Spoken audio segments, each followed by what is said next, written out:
Hi friends, நான் உங்க ரதி. இன்று நாம் ஒரு மாயக்காட்டுக்குள் போக போறோம். இங்க இருக்கும் விலங்குகள் ரொம்ப கியூட். ஆனா இன்னும் ஸ்பெஷல் என்ன தெரியுமா? அவங்க ரெண்டு ரொம்ப சுவாரஸ்யமான புதிர்களை சால்வ் பண்ண போறாங்க.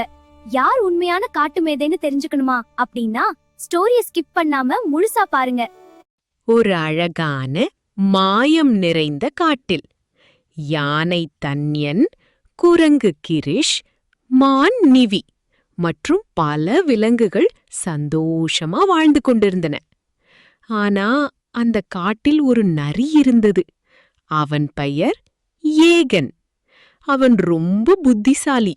எப்போதும் புதிர் கேட்டு எல்லாரையும் யோசிக்க வைப்பான். ஏகன், எல்லாரும் கவனமா கேளுங்க. இன்று 2 புதிர். யார் இதை இரண்டையும் தீர்க்கிறாங்களோ அவருக்கு காட்டு மேதை பட்டம். எல்லா விலங்குகளும் உற்சாகமா அருகில் கூடின. முதல் புதிர், இந்த காற்றை யாராவது பிடிச்சு காட்டுங்க. மெதுவான காற்று வீச ஆரம்பிச்சுது. எல்லா விலங்குகளும் ஒருவரையொருவர் பார்த்து கொண்டன. காற்றை எப்படி பிடிப்பது என்று யோசிக்க ஆரம்பித்தன. கிரிஷ் முன்னே வந்தான்.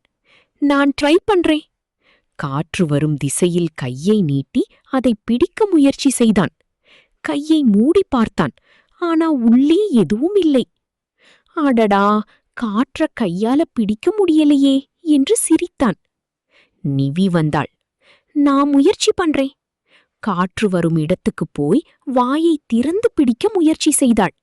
சில நேரம் கழித்து, இல்ல, இது வேலை செய்யல என்று தலை குனிந்தாள். தன்யன் மெதுவாக முன்னே வந்தான்.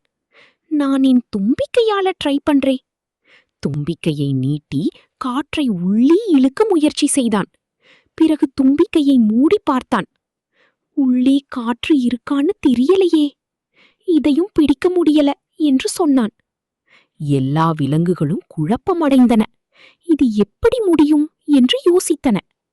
அப்போது தீரா அமைதியாக முன்னே வந்தாள். மென்மையான ஒளியுடன் சிறிய மாய விலங்கு. அவள் ஒரு பலூனை எடுத்தாள். அதை மெதுவாக ஊத ஆரம்பித்தாள். பலூன் பெரியதாக ஆனதும், தீரா, பாருங்க, இதுல காற்று இருக்கே. எல்லா விலங்குகளும் ஆச்சரியப்பட்டன. ஏகன் சிரித்து, சரி, இதுதான் சரியான பதில். எல்லோரும் கைத்தட்டினார்கள். முதல் புதிரை தீர்த்துட்டாங்க. ஆனா இன்னும் ஒரு ட்ரிக்கி பசில் இருக்கு போல. இப்போ என்ன நடக்க போகுதுன்னு பார்ப்போமா? எல்லோரும் கைத்தட்டினார்கள். ஏகன், நல்லா பண்ணை தீரா. ஆனா இன்னொரு புதிர் இருக்கு. ஒரு சிறிய கிணற்றை காட்டி, இந்த கிணறு ரொம்ப ஆழமில்லை. ஆனா தண்ணீர் கொஞ்சம் கீழே இருக்கு.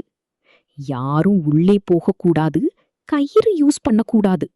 ஆனா தண்ணீர் குடிக்கணும். எல்லா விலங்குகளும் கிணற்றை பார்த்தன. இது எப்படி முடியும் என்று யோசிக்க ஆரம்பித்தன. தன்யன் முன்னே வந்தான். நான் ரீச் பண்ணி பார்க்கறேன். தும்பிக்கையை நீட்டி தண்ணீரை எட்ட முயற்சி செய்தான். ஆனா தண்ணீர் இன்னும் கீழே. என்னால எட்ட முடியல என்று சொன்னான்.